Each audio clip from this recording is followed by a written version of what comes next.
Je l'aime, je l'aime, parce qu'il m'aima le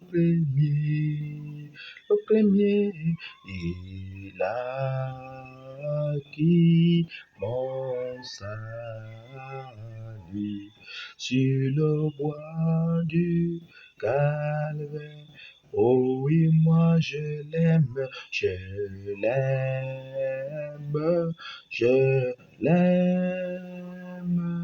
parce qu'il m'aima le premier,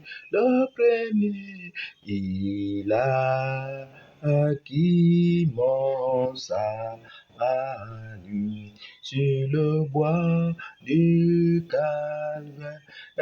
Oh, il m'a tant aimé, il m'a sauvé, il m'a tant aimé, Jésus m'a sauvé. Oh, il m'a tant aimé, il m'a sauvé, il m'a tant aimé, Jésus m'a sauvé. Vivant, il m'aima, mourant, il me sauva, enseveli, il emporta mes péchés au loin, ressuscitant, il me justifia, à jamais pour être libre, un jour doit venir. Oh, quel jour glorieux, un jour doit venir. Oh, quel jour glorieux, quand la bataille sera terminée, les Bibles seront fermées. Oh, nous déposerons nos armes, et nous voyagerons comme les penses dans les airs. Moi, je sais qu'il est vivant. Je sais que mon Rédempteur est vivant. Et que le Saint-Esprit, c'est le ciel de la promesse. Oh. Prions. Éternel notre Dieu, Père bien-aimé céleste, toi qui mets en l'homme le vouloir et le faire, toi, le gardien de nos âmes, Père, je viens encore ce matin exprimer notre reconnaissance, exprimer, Seigneur, oh Dieu, reconnaissance de ce que, Père, tu nous as donné souffle de vie, tu nous as donné vie, mouvement et l'être, Seigneur. Tu as voulu que ce matin, je puisse me tenir là, à cette heure, Père, oh Dieu, pour parler de toi, Seigneur, pour témoigner ta parole, Seigneur, Père. Voici, Seigneur, laisse, oh Dieu, que ce message, Seigneur, à qui est destiné, Seigneur, puisse atteindre le cœur de ceux-là, mon Dieu, mon roi. Et que tout ce qui pourrait faire obstacle à cela, Père éternel, soit brisé au nom du Seigneur Jésus-Christ, Père. Béni soit, ô Dieu, ta sainte présence, car tu as promis d'être avec nous et à nous tous les jours jusqu'à la consommation du monde, Père. Je te bénis de ce que tu viens de m'assister encore ce matin. Je te bénis de ce que, Père éternel, ô Dieu, Père, tu bénis cette parole, Père éternel. Tu bénis le cœur de tous ceux qui vont être disposés pour la recevoir, Père. Tu as dit, vous connaîtrez la vérité et la vérité vous affranchira, Seigneur. Ce matin, puis, Seigneur, cette vérité, Seigneur, arrive au cœur de mien, Père éternel. Car, Seigneur, quoi que l'homme puisse faire avant d'aller arranger la maison de l'autre, Père, je commence par ma maison, Seigneur. Je ne saurais réunir tout le monde, Seigneur, oh Dieu, pour parler d'ici. Je ne saurais, Seigneur, oh Dieu, Père, le faire. Mais tu as permis, Seigneur, en me donnant cet instrument, Seigneur, que je puisse l'utiliser à bon escient, Père, en véhiculant ta parole, Seigneur, au sein de ma famille, Père. Que tous ceux qui, Père, vont recevoir ce message, Père, qu'ils ne regardent pas l'homme que je suis, mais qu'ils regardent à toi, Père. Car dans chaque famille, Seigneur, tu as disposé un homme, tu as suscité un témoin, Père éternel, pour parler de toi, Père. Lorsque tu as fait venir Jésus-Christ, Seigneur, dans le monde, premièrement, Seigneur, tu l'as amené pour sa famille, Seigneur, avant qu'il ne soit rejeté pour se tourner vers les nations, Père éternel. Et c'est pour cela, Père, ô Dieu, et au nom du Seigneur Jésus-Christ, Père, je viens, ô Dieu, pour parler, Seigneur, aux miens, Seigneur, pour parler, Seigneur, ô Dieu, ceux de ma mère, pour parler, Seigneur, à ce Père, ceux-là, Père, qui, ô Dieu, me reconnaissent, Seigneur, ô Dieu, comme étant membre de leur famille, Père. Et que si je suis dans leur famille, bien que je sois de leur famille, Père, mais tu es celui-là, Père, qui a voulu que je naisse dans cette famille, Père éternel, oh Dieu, pour témoigner ta parole éternelle, pour, oh Dieu, porter ton message au sein de cette famille, Père éternel. Merci de ce que tu bénis leur cœur, merci de ce que tu disposes leur cœur, merci de ce que, Père, tu laisses ce message, Père éternel, oh Dieu, toucher leur âme, Père éternel, et que dans tout cela, l'honneur, la gloire, la magnificence reviennent à toi seul. C'est au nom du Seigneur Jésus-Christ que j'ai ainsi prié et demandé. Amen. Et que toi qui m'écoutes puisses aussi dire Amen. Alors, nous allons lire une portion de parole. Nous allons chercher notre parole dans le livre de Romains, chapitre 10, à partir du verset 14. La Bible dit ce qui suit. Je vais lire au nom du Seigneur Jésus-Christ. Comment donc invoqueront-ils celui en qui ils n'ont pas cru? Et comment croiront-ils en celui dont ils n'ont pas entendu parler? Et comment entendront-ils parler s'il n'y a personne qui prêche? Et comment aura-t-il des prédicateurs s'ils ne sont pas envoyés, selon qu'il est écrit qu'ils sont beaux des pieds de ceux qui annoncent la paix, de ceux qui annoncent de bonnes nouvelles. Amen. Que Dieu bénisse sa parole. Amen. Ce matin, je voudrais, n'est-ce pas, parler, non seulement, comme on le dit ce passage, nous voyons que beaucoup dans le monde, et même au sein de ma famille, je reconnais, ou nous reconnaissons tous, comme nous avons l'habitude de nous dire, nous prions. Tu pries, je sais. Certainement, tu fréquentes une assemblée. C'est bien.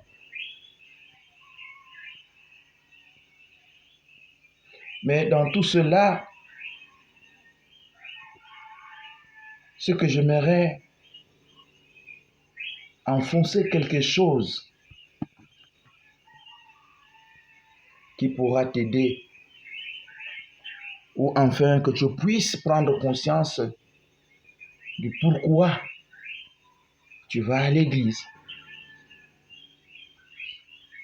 ou pourquoi il est nécessaire que tu puisses entendre parler de Jésus-Christ. Parce que nous n'avons pas un autre thème, si ce n'est que présenter le Seigneur Jésus-Christ.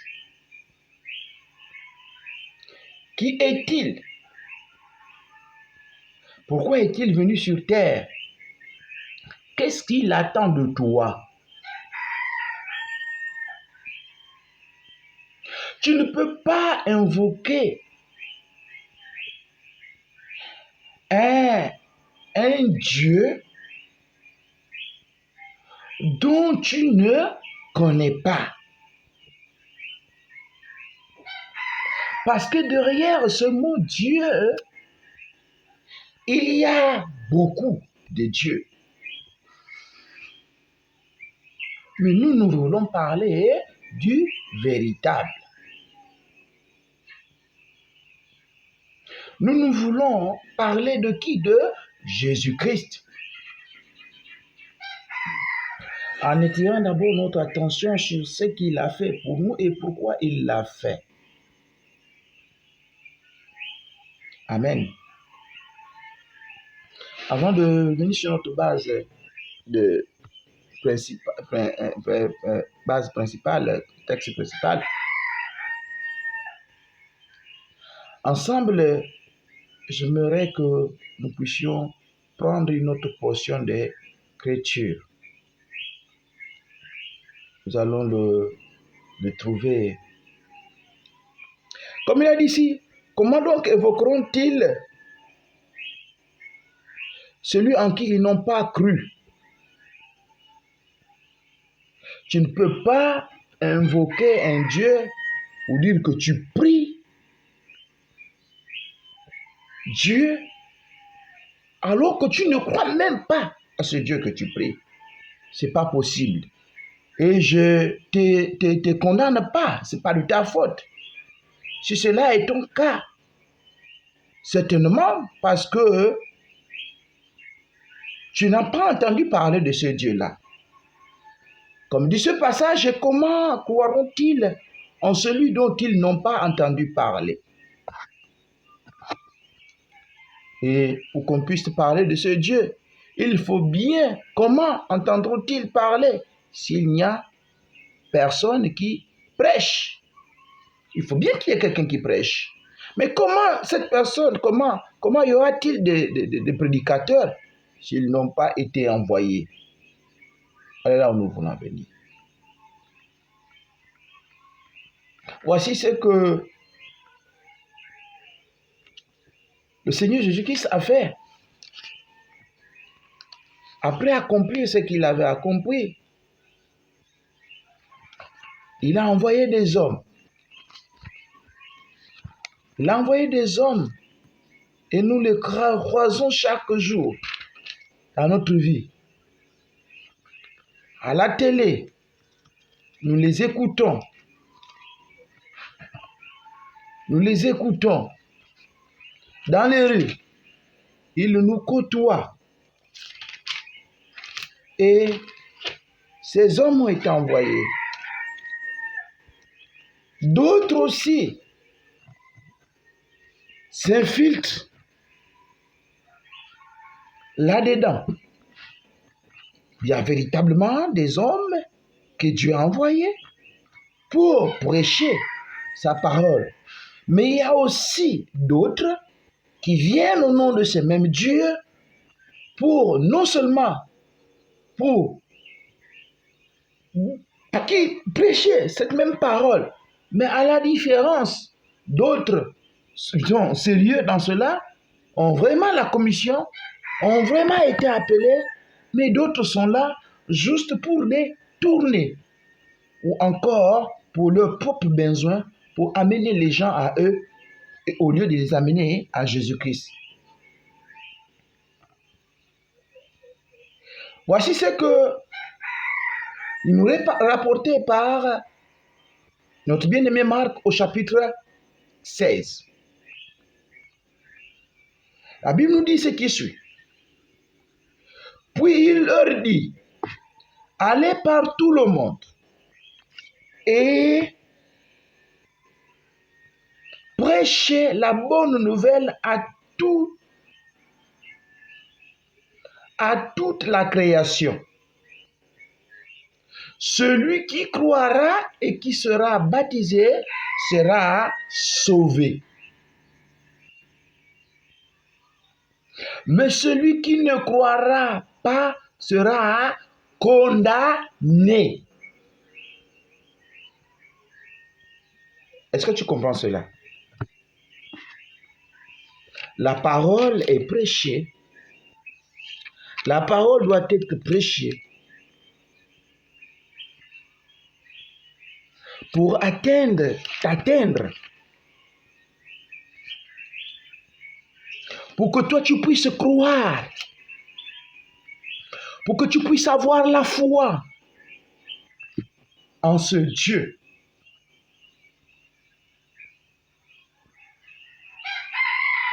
Et ce Dieu-là n'est autre que le Seigneur Jésus-Christ.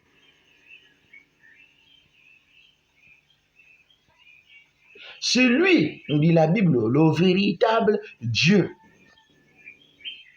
Et c'est lui dont nous venons parler. Et voici ceux qui nous ont précédés, c'est-à-dire les apôtres. C'est ce qu'ils ont fait. En l'occurrence, notre bien-aimé Pierre, à qui avait reçu les clés.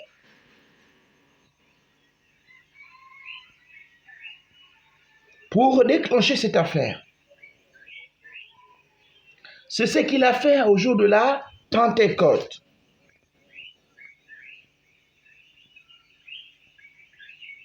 Dès qu'ils ont reçu le baptême du Saint-Esprit dans la chambre haute, ce jour-là, ils ont fait quoi? Ils ont prêché. Ils ont prêché aux hommes.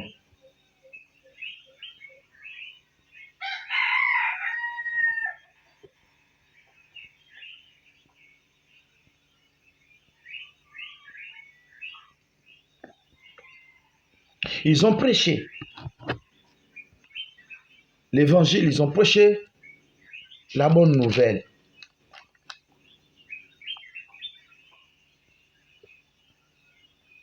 Écoutez ce qui suit, je vais vous lire dans le livre Actes des Apôtres, au chapitre 2. La Bible dit, le jour de la Pentecôte, ils étaient tous ensemble dans le même lieu. Tout à coup, il vint du ciel un bruit comme celui d'un vent impétueux. Il remplit toute la maison où ils étaient assis. Des langues semblables à des langues de feu leur apparurent séparées les unes des autres. Et se posèrent sur chacun d'eux. Et ils furent tous remplis du Saint-Esprit et se mirent à parler en d'autres langues, selon que l'Esprit leur donnait de s'exprimer. Or, il y avait en ce jour à Jérusalem des Juifs, hommes pieux de toutes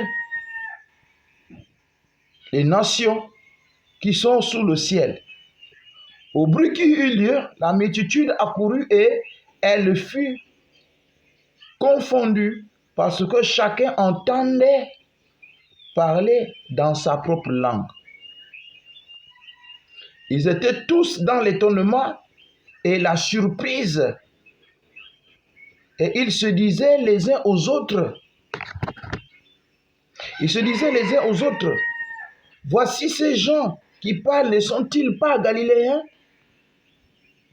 Et comment les attendons-nous dans notre propre langue à chacun, dans notre langue maternelle? Parthes, Médès, Élamites, et ceux qui habitent la Mésopotamie, la Judée, la Cappadoce, le Pont, l'Asie, la Phrygie, la Pamphylie, l'Égypte, le territoire de la Libye voisine de Cyrène, et ceux qui sont venus de Rome, juifs et prosélytes, crétois et arabes. Comment les attendons-nous parler dans nos langues des merveilles de Dieu? Et ils étaient tous dans l'étonnement et ne sachant que penser, ils se disaient les uns aux autres que veut dire ceci. Mais d'autres se moquaient et disaient, ils sont pleins de vin doux.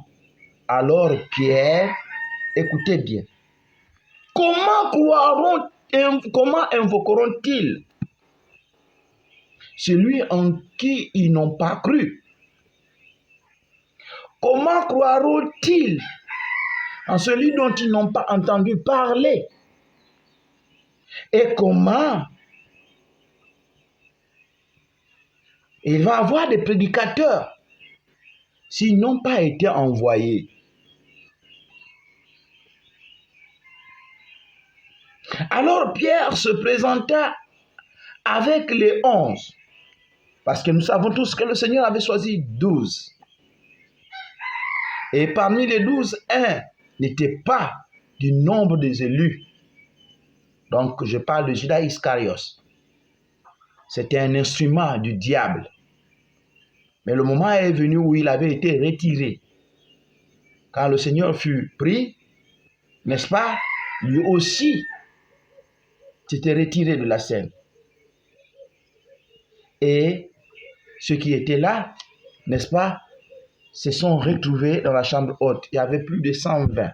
Mais la Bible nous dit ici que Pierre s'était présenté avec Les 11. Alors Pierre se présenta avec les 11, éleva la voix et leur parla en ce terme. Hommes juifs, et vous tous qui séjournez à Jérusalem, sachez ceci et prêtez l'oreille à ces paroles. Ces gens ne sont pas ivres, comme nous le supposons, car c'est la 3e heure du jour. Mais c'est ici ce qui a été dit par le prophète Joël. Dans les derniers jours, dit Dieu, je répandrai de mon esprit sur toute chair. Vos fils et vos filles prophétiseront. Vos jeunes gens auront des visions et vos vieillards auront des songes. Oui, sur mes serviteurs et sur mes servantes. Dans ces jours-là, je répandrai de mon esprit. Sur qui? Sur mes serviteurs et sur mes servantes. Je ferai paraître des prodiges en haut dans le ciel et des miracles en bas sur la terre, du sang, du feu et des vapeurs de fumée. Le soleil se changera en ténèbres et la lune en sang avant l'arrivée du jour du Seigneur. Il y a un jour pour le Seigneur. Toi qui m'écoutes, tu peux le répéter. Dis avec moi, il y a un jour pour le Seigneur. En ce moment, c'est ton jour. Le jour du Seigneur vient. Mais avant que ce jour n'arrive, ce n'est pas un jour de joie pour ceux qui ne croiront pas. Ou pour ceux qui ne croient pas.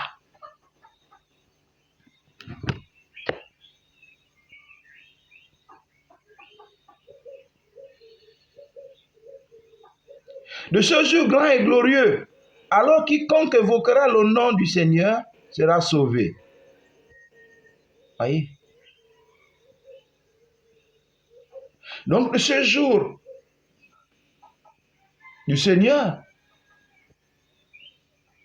où il viendra juger les morts et les vivants, c'est un jour, il y a un jour où Dieu jugera ce monde. Mais sera sauvé ou sera épargné de cela celui qui croira. Je veux que tu saches, ma nièce, que tu saches, ma soeur. Tout le temps qu'on se fréquente, c'est que j'ai toujours cherché à parler de cela, mais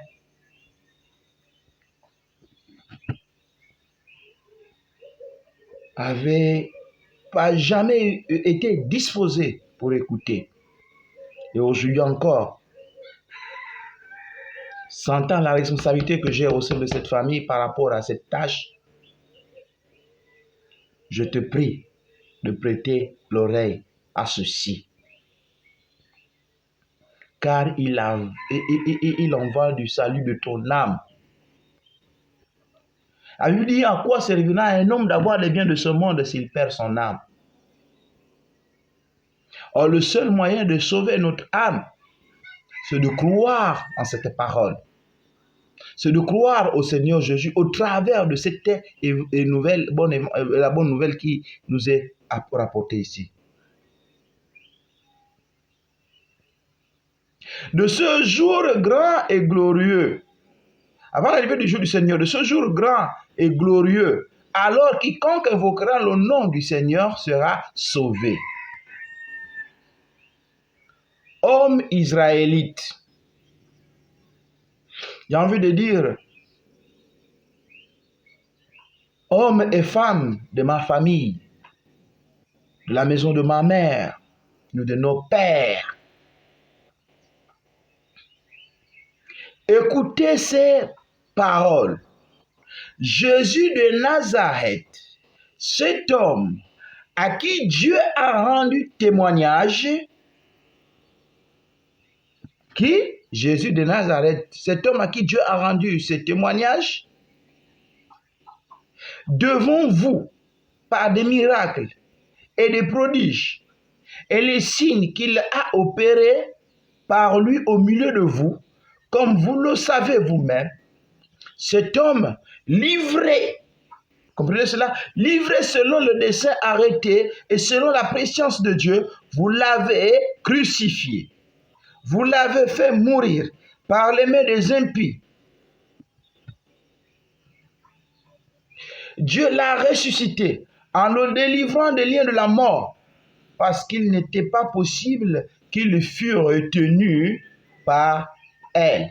Car David dit de lui, je voyais constamment le Seigneur devant moi, parce qu'il est à ma droite, afin que je ne sois point ébranlé.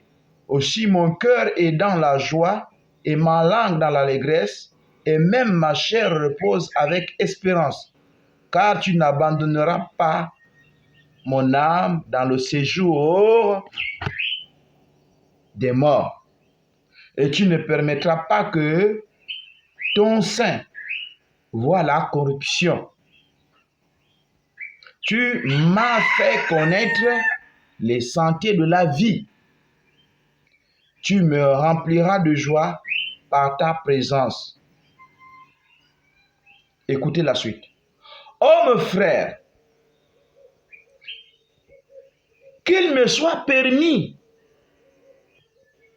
de vous dire librement au sujet du patriarche David, qui disait cela, qu'il est mort, qu'il a été enseveli, et que son sépulcre existe encore aujourd'hui parmi nous, comme il était prophète, et qu'il savait que Dieu lui avait promis avec serment de faire asseoir un de ses descendants sur son trône.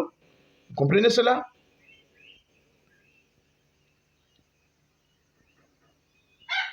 C'est la résurrection du Christ qu'il a prévu et annoncé en disant qu'il ne serait pas abandonné dans le séjour des morts et que la chair ne verrait pas la corruption. C'est de ce Jésus que Dieu a ressuscité. Nous en sommes tous témoins. Élevé par la droite de Dieu, il a reçu du Père le Saint-Esprit qui avait été promis et il l'a répandu comme vous le voyez et l'entendez. Car David n'était point monté au ciel, mais il dit lui-même, le Seigneur a dit, mon Seigneur, assieds-toi à ma droite, jusqu'à ce que je fasse de tes ennemis ton marchepied. Que toute la maison d'Israël sache donc avec certitude que Dieu a fait Seigneur et Christ, ce Jésus que vous avez crucifié. Voilà la bonne nouvelle. Selon Jean 3,16, la Bible dit que Dieu a tant aimé le monde qu'il a envoyé son Fils unique sur la terre, afin que quiconque croit en lui ne périsse point, mais qu'il ait la vie éternelle. Et ce Fils unique n'est autre que le Seigneur Jésus-Christ. Lorsqu'il est venu mourir à la croix pour toi et moi. La Bible, ce cantique que nous venons de chanter en notre introduction, il dit que vivant, il nous a aimés, et mourant, il a fait quoi? Il nous a sauvés. Enseveli, lorsqu'il a été enseveli, ce sont nos péchés qu'il a amenés au loin. Et quand il est revenu à la vie, nous sommes justifiés. Et toi, ce matin, si tu crois à cette parole, si tu l'acceptes de tout ton cœur, de tout ton cœur, n'est-ce pas? Tu l'acceptes dans ton cœur comme ton Seigneur et Sauveur, tu seras justifié. Ça, c'est la première étape de la grâce. Comme nous avons l'habitude de dire, nous sommes dans la grâce. La grâce, ce n'est pas un prétexte pour faire de n'importe quoi. La grâce, c'est juste une faveur qui nous a été donnée. Parce que quand Jésus-Christ est venu, il n'est pas venu pour nous. Il est venu pour ses frères, les Juifs. Mais il ne pouvait pas nous laisser comme ça. Il a trouvé un moyen. Nous le verrons, certainement pas aujourd'hui. Dans Romains 11, si vous pouvez lire cela, vous comprendrez ce qui s'est passé. Romains chapitre 11. Lisez-moi tout le chapitre. Donc c'est Jésus-là. C'est de ce Jésus-là dont nous parlons. Mais parce que leur cœur avait été touché, écoutez la suite. Et c'est ce que nous désirons pour chacun de vous. Après avoir entendu ce discours, ils eurent le cœur vivement touché. Et ils dirent à Pierre et aux autres apôtres, hommes frères, que ferons-nous? Et c'est la question que tu dois me poser ce matin. Si tu ne l'as pas encore fait, que dois-je faire? Que dois-je faire, frère Florent? Que dois-je faire? Ce que tu dois faire, si tu ne l'as pas encore fait, si tu n'as pas encore cru, ou si tu n'avais pas encore entendu cela, aujourd'hui tu l'entends. Cet évangile est là. C'est ce qui t'est donné. C'est Jésus-Christ. Oh frère, que ferons-nous? Pierre leur dit, repentez-vous et que chacun de vous soit baptisé au nom de Jésus-Christ, pas au nom du Père, du Fils et du Saint-Esprit. Non, c'est un faux baptême. Que tu es déjà arrivé là, il faut le refaire. Parce que derrière le nom du Père et du Fils, le diable aussi peut te réclamer. Et tu n'auras pas d'issue. Mais c'est au nom du Seigneur Jésus. Pour le pardon de vos péchés. Et vous recevrez le don du Saint-Esprit. Car la promesse est pour vous, d'abord les Juifs, pour vos enfants, leurs enfants, et pour tous ceux qui au loin. Donc nous maintenant, toi, en aussi grand nombre qui sont au loin, en aussi grand nombre que le Seigneur, notre Dieu, les appellera.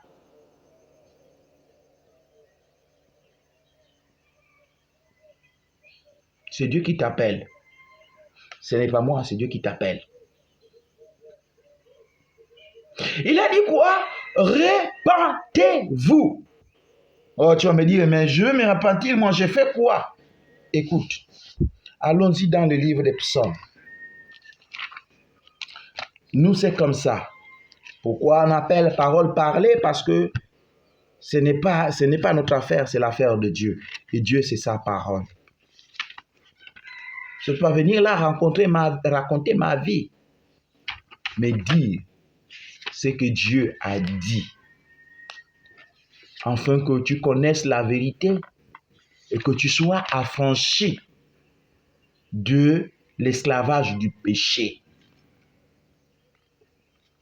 Donc Pierre a dit, quand ils ont demandé à Pierre, après qu'ils avaient entendu cette parole, que leur cœur avait été vivement touché, ils ont demandé à Pierre et aux autres ce qu'ils devaient faire. Est-ce que tu comprends cela? Ce qu'ils devaient faire. Et Pierre leur dire ce jour qu'ils devaient se repentir. Et pourquoi se repentir? C'est pour recevoir le pardon. Le pardon. C'est pour être réconcilié avec Dieu. Parce que la vie que tu mènes là, Dieu n'est pas d'accord. C'est pas ce qu'il attend de toi. C'est pourquoi tu dois te repentir de cette vie. Tu dois renoncer à cette vie.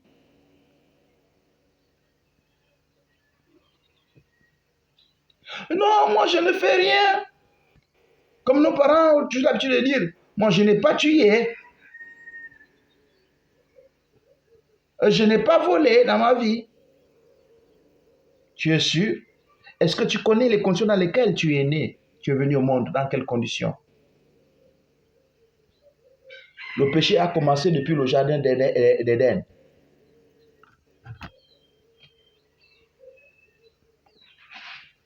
Le fait de ne pas croire à la parole de Dieu, c'est ça le péché, l'incrédulité. Et le reste n'est que la conséquence de notre incrédulité. Parce que si nous croyons à la parole de Dieu, nous ne ferons pas ce que nous faisons aujourd'hui.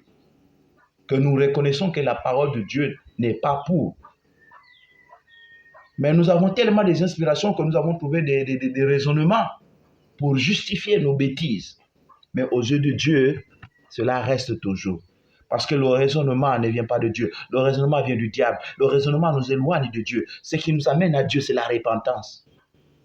Et le véritable message de l'Église, n'est-ce pas, c'est que chacun de nous, chaque homme puisse se repentir. Pourquoi? Écoutez, David l'a reconnu. Il dit ici ce qui suit dans le psaume 51. Oh Dieu, aie pitié de moi. Si ce matin, tu peux aussi demander, prier comme David. Demander à Dieu d'avoir pitié de toi. Oh Dieu, aie pitié de moi. Dans ta bonté, selon ta grande miséricorde, efface mes transgressions.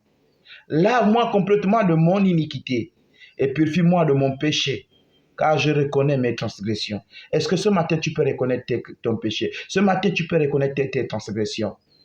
Et mon péché est constamment devant moi. J'ai péché contre toi seul et je fais ce qui est mal à tes yeux. En sorte que tu seras juste dans ta sentence, sans reproche dans ton jugement. Voici, écoute bien, voici, je suis né dans l'iniquité. Tu es né dans l'iniquité. Et ma mère m'a conçu dans le péché. Et tu as été conçu dans le péché. Fais donc pénétrer la sagesse au-dedans de moi. Purifie-moi avec l'hysope. Je ne te demande pas d'aller prendre l'hysope. Ce n'est qu'une image. La seule chose qui nous purifie, c'est le sang de Jésus. C'est pourquoi ça a été versé à la croix. Si quelqu'un te dit de venir te laver dans l'hysope, ça c'est autre chose. Ça n'a rien à voir avec Dieu. Les bains de rituels que vous faites là, pour laver le corps, tout ça là, c'est l'occultisme que vous pratiquez. Et Dieu est contre ces choses. Ce que tu as besoin, c'est de reconnaître tes erreurs, c'est de reconnaître tes transgressions et demander pardon à Dieu, te repentir. Et ensuite, Dieu te justifiera en te lavant de son sang. C'est les choses que l'œil ne peut pas voir. Mais c'est ce qui s'est fait. Purifie-moi avec l'hysope et je serai pur. Lave-moi et je serai plus blanc que la neige. Annonce-moi l'allégresse et la joie. Et les eaux que tu as brisées se réjouiront. Détourne mon regard de mes péchés. Efface toutes mes iniquités. Oh Dieu, crée en moi un cœur pur. Renouvelle en moi un esprit bien disposé. Ne me rejette pas loin de ta face. Ne me retire pas ton Esprit Saint. Rends-moi la joie de ton salut. David a vécu une histoire. Vous connaissez ce qui s'est passé lorsqu'il a pris la femme d'un de ses serviteurs. Vous connaissez l'histoire, cette histoire. Hein? Ce serviteur, ce soldat qui était à son service, dévoué pour son service.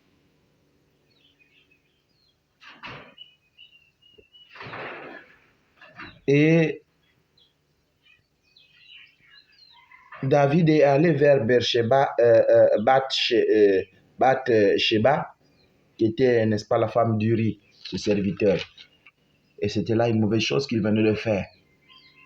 Alors quand Nathan est venu le reprendre sur cela, il a reconnu sa transgression et il a demandé pardon à Dieu. Et nous aussi, vu la manière dont nous vivons, qui n'est pas conforme à la parole de Dieu, c'est ce qui nous est demandé. Nous devons nous repentir. Et cette parole qui s'adresse à toi, c'est justement pour nous amener à la repentance. Vous comprenez cela? Pour nous amener à la repentance. Regardez, je vais encore lire notre écriture ici.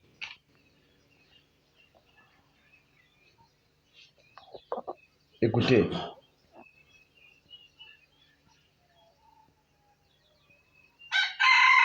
Oh. Écoutez ceci.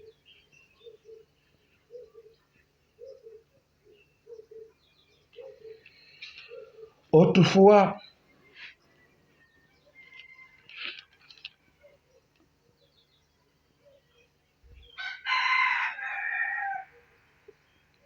alors que Dieu traitait avec les Juifs,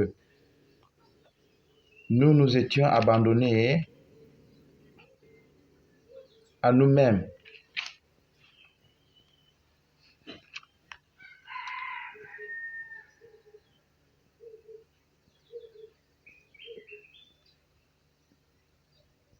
Nous étions abandonnés à nous-mêmes. Mais le temps est venu, après que Jésus-Christ est passé à la croix, et il ordonne partout dans le monde entier où se trouve un homme qu'il puisse se repentir. Parce que après, c'est le jugement. Et la seule chose qui nous sauvera du jugement à venir de Dieu, c'est de reconnaître ce qu'il a fait, reconnaître nos fautes, nous réconcilier avec lui. Et c'est d'ailleurs pour cela que la parole est prêchée. C'est pour amener les uns aux autres à la réconciliation avec Dieu. Vu la manière dans laquelle nous vivons, qui ne plaît pas à Dieu, cela n'est pas la volonté de Dieu. Et Dieu veut que tous nous parvenions, n'est-ce pas, à la repentance.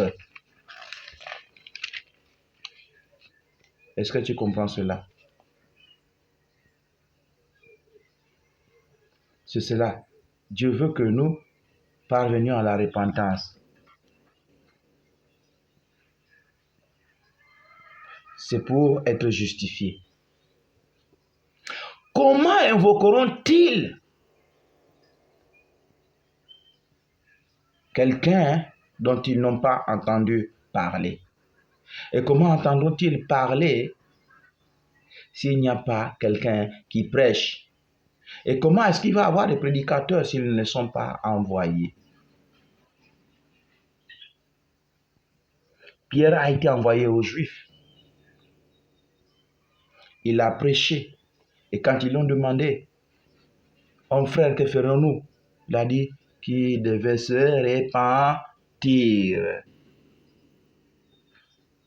Le but, c'est pour recevoir le pardon de leurs péchés.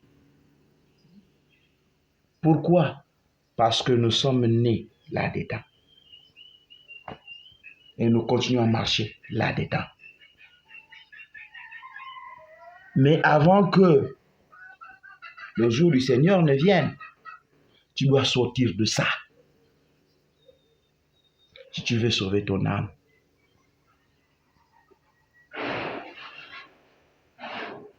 Si tu veux sauver ton âme.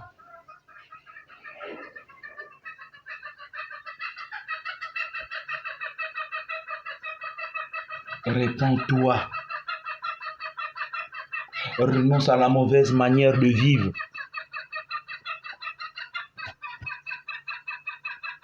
Recherche la face de Dieu. Et tu sauveras ton âme. Tu sauveras aussi cela que Dieu t'a donné.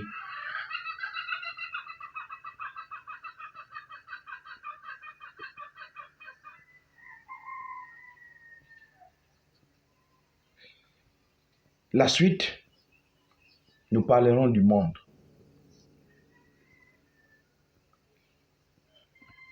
Jésus a dit, vous êtes dans le monde, mais vous n'êtes pas du monde. Ce que tu dois savoir, si tu existes, tu as été suscité pour Dieu. Tu as été fait par Dieu et pour Dieu. Alors imagine-toi quelqu'un, tu as les enfants, tu fais les enfants, sont tes enfants. Ils sont faits par toi et pour toi. La Bible dit que les enfants sont une bénédiction, une récompense. Maintenant, ces enfants-là décident de vivre en dehors de toi. Comment est-ce que tu te sentirais? Si tu comprends cela, tu comprendras ce que Dieu ressent en ce moment. Une colère, une haine. Mais il est patient parce qu'il ne veut pas ta perdition. Il veut que si tu parviennes à la connaissance de cette vérité, afin que tu puisses être affranchi, parce que son plan, c'est que tu sois sauvé. Maintenant, comme nous dit la suite de cet évangile, la parole est prêchée. Les hommes sont envoyés, la parole est prêchée. Nous entendons parler de Dieu.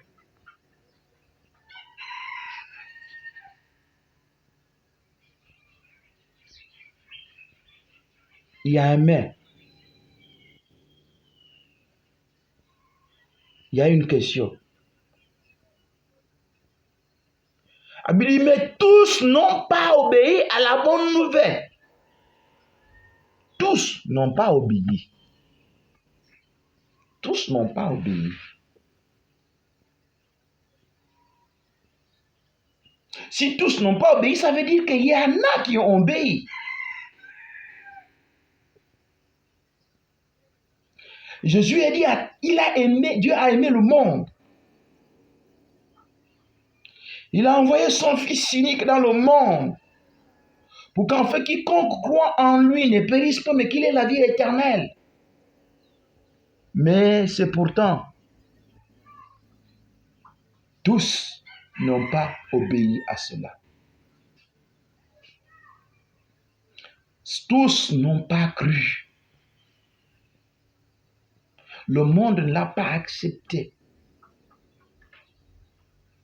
Mais ceux qui ont cru, Dieu les enlève du monde pour le royaume des cieux. Parce que le monde et tout ce qu'il contient sera détruit. C'est pourquoi je te dis, pendant qu'il est temps pour toi, pendant qu'il est temps, alors que tu respires encore, tu as tes yeux, tu as tes oreilles pour entendre, tu as une conscience. Il est temps pour toi de réfléchir et de prendre la bonne décision maintenant avant qu'il ne soit trop tard. Parce que même si on fait venir le prêtre, lorsque tu seras étendu, pour les messes, ce que vous faites là, c'est du cinéma, c'est de la mascarade. C'est tout ceci, c'est pour vous tromper, pour vous embrouiller, pour vous garder captif du péché. Ton argent ne peut pas acheter le salut. L'argent qu'on va aller donner au prêtre là, c'est pour lui, c'est cadeau, c'est gratuit. C'est maintenant. Dis avec moi, c'est maintenant. Et si tu as compris ce message, je veux que tu fasses cette prière avec moi. Parce que la parole de Dieu ne retourne pas à elle sans avoir accompli ce pourquoi elle a été libérée. Alors, tu vas faire cette prière avec moi. Je veux maintenant que tu fixes le regard sur Jésus. Réalise-le à la croix.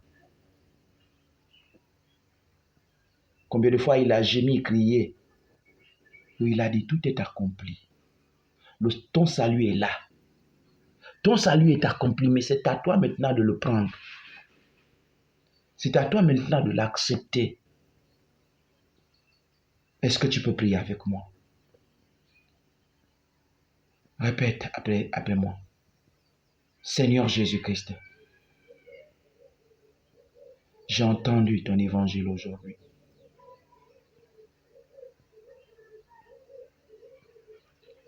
Je te prie d'avoir pitié de moi. Je te prie d'effacer mes transgressions, tout ce que j'ai fait dans ce monde. qui n'ont pas honoré ton nom jusqu'ici, maintenant, je te prie d'effacer cela. De me pardonner, Seigneur. De me laver par ton sang. Lave-moi par ton sang. Purifie-moi par ton sang. Alors que je viens de prendre conscience que j'ai été fait par toi et pour toi. Maintenant, ce matin, je prends la résolution de me réconcilier avec toi, Seigneur. Accepte ma réconciliation avec toi, Seigneur. Au nom du Seigneur Jésus-Christ. Ce matin, je t'ouvre mon cœur afin que tu rentres. Ce matin, je t'accepte comme mon Seigneur et Sauveur. Au nom du Seigneur Jésus-Christ.